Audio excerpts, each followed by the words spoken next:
নমস্কার।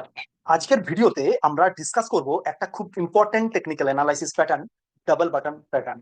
এটা একটা পাওয়ারফুল বুলিশ রিভার্সাল সিগন্যাল, যা স্টক মার্কেটে ট্রেন্ড চেঞ্জ বোঝাবার একটা স্ট্রং ইন্ডিকেটর। আপনি যদি একজন ট্রেডার বা ইনভেস্টর হন, এই প্যাটার্নটা বুঝতে পারলে আপনার এন্ট্রি এক্সিটের ডিসিশন আরো শার্প হবে।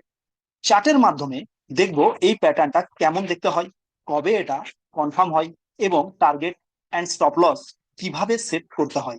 So let's start the learning journey. এটা হলো একটা double bottom pattern. Double bottom pattern হলো একটা বুলিশ রিভার্সাল প্যাটার্ন, যেটা সাধারণত ডাউন ট্রেন্ডের শেষে গঠন হয় এবং বোঝায় যে মার্কেট ট্রেন্ড চেঞ্জ করে আপওয়ার্ড মুভ করতে পারে। যেমন একটা ডাব্লুর মতন এটা সাধারণত দেখতে হয়। এবং এর স্ট্রাকচারটা কি? এই স্ট্রাকচারটা চলুন একটু বুঝে নিই। স্ট্রাকচারটা হলো ফার্স্ট বটম। মূলত এর চারটে প্রধান অংশ রয়েছে। তার মধ্যে ফার্স্ট হলো যে ফার্স্ট বটম। ফার্স্ট বটমটা কি হচ্ছে, প্রাইস একটা সিগনিফিকেন্ট লো তৈরি করে ডাউন ট্রেন্ডে। যেমন আমরা এখানে দেখতে পাচ্ছি এটা একটা ডাউন ট্রেন্ড, এটা একটা ডাউন ট্রেন্ড, এখানে একটা প্রাইস সিগনিফিকেন্ট লো তৈরি করছে। ঠিক আছে, এবং এখানে সেলিং প্রেসার স্ট্রং থাকে, তাই অটোমেটিক্যালি ডাউন ট্রেন্ড হচ্ছে। এবং এটা আমরা বলবো, এটা আমরা সবাই জানি প্রাইস অ্যাকশন থেকে, এটা আমাদের হচ্ছে সাপোর্ট। এটা হচ্ছে সাপোর্ট লাইন, আর এখানটা হচ্ছে, এটা হচ্ছে রেজিস্ট্যান্স লাইন।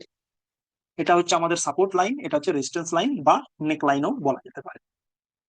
তো এখানে এখানে ফার্স্টে এখানে সেলিং প্রেসার থাকার জন্য এটা একটা ডাউন ট্রেন্ড হচ্ছে, এবং এখানে দেখতে পাচ্ছি আমরা এখানে এটা সাপোর্ট লাইন থেকে সাপোর্ট নিচ্ছে, এবং এটা একটা আপ ট্রেন্ড মুভ দেখা যেতে পারছে। সেকেন্ডলি আমরা নেক লাইন কাকে বলা যাবে? যে প্রথম বটম থেকে প্রায় এই যে প্রথম যে বটম হয়েছে, বটম থেকে প্রাইস বাউন্স করে একটা রেজিস্ট্যান্স লেভেল তৈরি করছে, একটা রেজিস্ট্যান্স লেভেল দেখুন তৈরি করছে, এখান থেকে আবার ডাউন ট্রেন্ড তৈরি হচ্ছে, যেটাকে নেকলাইন বলে। এখানে একটা রেজিস্ট্যান্স, এই রেজিস্ট্যান্সের ধাক্কা খেয়ে আবার নিচে এটা এটা পড়ছে স্টকটা।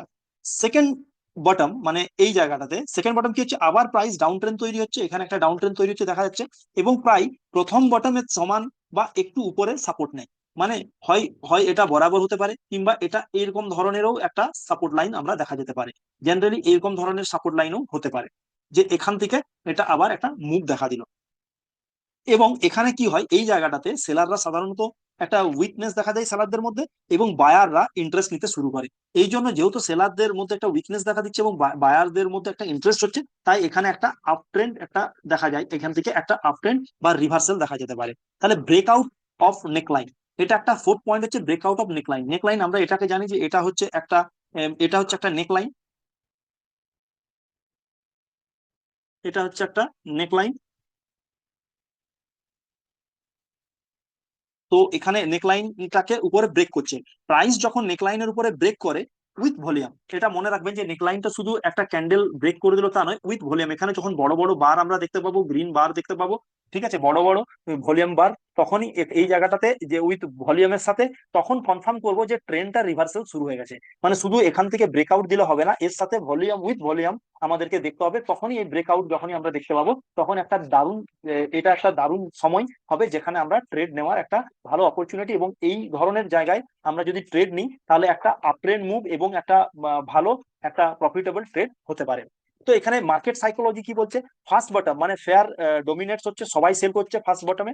এখানে সবাই এই জায়গাটা এই জন্য বটম তৈরি হচ্ছে ফার্স্ট বটমটা, এখানে কি হচ্ছে যে সবাই সেল করছে, এবং বাউন্স টু নেকলাইন, এবং এটা এখান থেকে আরেকটা নেকলাইনের একটা বাউন্স হচ্ছে। এখানে কি হচ্ছে, কিছু বায়ার্সরা আছে যেখানে শর্ট কভারিং হয়, এবং সেকেন্ড বটমে আবার ফেয়ার একটু কম হচ্ছে, ফেয়ার কম, এবং বায়ার অবজার্ভ করছে, দেখছে, এবং ব্রেকআউটে হচ্ছে কনফিডেন্স বাড়ে। ব্রেকআউটে কি হচ্ছে, আমাদের এখানে কনফিডেন্স, বায়ারের কনফিডেন্স বাড়ছে, এবং অনেকে ট্রেড নেয়, এবং ট্রেড নেওয়ার জন্য এখানে একটা ভালো মুভমেন্ট দেখা যায়, একটা আপট্রেন্ড মুভমেন্ট দেখা যায়।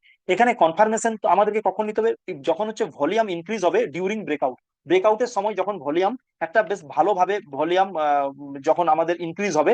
এবং আরেকটা দারুণ জিনিস, যদি রিটেস্ট অফ নেকলাইন, কখনো কখনো প্রাইস নেকলাইনে ফিরে আসে, নেকলাইনে ফিরে এসে একটা এন্ট্রির ভালো সুযোগ হয়। কিরকম হয়, যেমন এখানে ব্রেকআউটের সোজা উপরে চলেছে, এখানে আবার নিচে ঘুরে এসে যখন এরকম ভাবে একটা রিটেস্ট করে, এটা একটা খুবই ইম্পর্টেন্ট। এই রিটেস্টটা ডাইরেক্ট ব্রেকআউট এবং রিটেস্ট করে ব্রেকআউটটা সব থেকে বেশি, আমরা দুটো ব্রেকআউটের মধ্যে সব থেকে বেশি স্ট্রং ব্রেকআউট, এবং একটা দারুণ মুভমেন্ট দেখা যেতে পারে, একটা আপট্রেন্ড মুভমেন্ট দেখা যেতে পারে, এবং একটা প্রফিটেবল ট্রেড হতে পারে যদি আমরা একটা এখানে একটা রিটেস্ট করে ব্রেকআউট দেখতে পাই। টার্গেট ক্যালকুলেশন কিভাবে করব, স্টপ লস এবং টার্গেট কিভাবে হবে।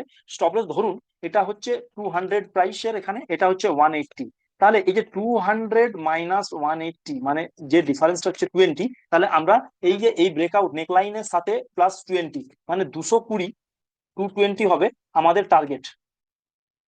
আর এসএল কি হবে, এই জায়গাতে নেক লাইনের থেকে, সরি, সাপোর্ট লাইনের থেকে একটু নিচে, এখানে হবে আমাদের এসএল।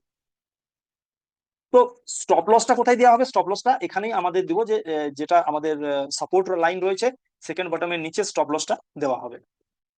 এবং এটার মধ্যে সব থেকে একটা যেটা মেন কিছু টিপস রয়েছে, সে ইম্পর্টেন্ট টিপস গুলো কি, প্যাটার্নটাকে সবসময় আমরা এই প্যাটার্নটাকে কি দেখবো, যে প্যাটার্নটাকে লং টাইম ফ্রেমে দেখবো। যেমন হচ্ছে 1 উইক টাইম ফ্রেম কিংবা 1 ডে টাইম ফ্রেম, এভাবে আমরা দেখবো, এই চার্টে দেখবো। এবং ফলস ব্রেকআউট এড়াতেও এটা অলওয়েজ, ফলস ব্রেকআউটটা যদি আমাদেরকে এড়াতে হয়, তাহলে উইথ ভলিউমের সাথে ব্রেকআউটটা দেখবো। যখন নেকলাইনকে ব্রেকআউট করছে, যেমন নেকলাইনকে ব্রেকআউট করছে, তখন আমাদের সাথে ভলিউম ইনক্রিজ হচ্ছে কিনা এটা অবশ্যই দেখা উচিত, তারপরেই আমাদেরকে এটা ট্রেড নেওয়া উচিত। এবং আরেকটা জিনিস যেটা আমরা দেখবো, যে আরেকটা যেটা সবদিকে মানে বেস্ট এন্ট্রি বলবো, নেকলাইনের ব্রেকআউট, আরেকটা হচ্ছে নেকলাইনটাকে রিটেস্ট করে, যেটা আপনাদের আগেই আলোচনা আমরা করেছি এই ভিডিওতে। এবং আশা করি যে আজকের এই ভিডিও থেকে আপনারা ডাবল বটম প্যাটার্নটা, ফুল কনসেপ্টটা দেখতে পেলেন। এবং আমার মনে হয় যে একটা পুরো কনসেপ্ট আপনারা বুঝতে পেরেছেন, তার স্ট্রাকচার, সাইকোলজি এবং কনফার্মেশন। এবং যদি ভিডিওটা ভালো লাগে, লাইক, কমেন্টস আর সাবস্ক্রাইব করতে ভুলবেন না। বেল আইকনটা অবশ্যই ক্লিক করবেন, যাতে পরের হেল্পফুল ভিডিওগুলো মিস না। জয় হিন্দ।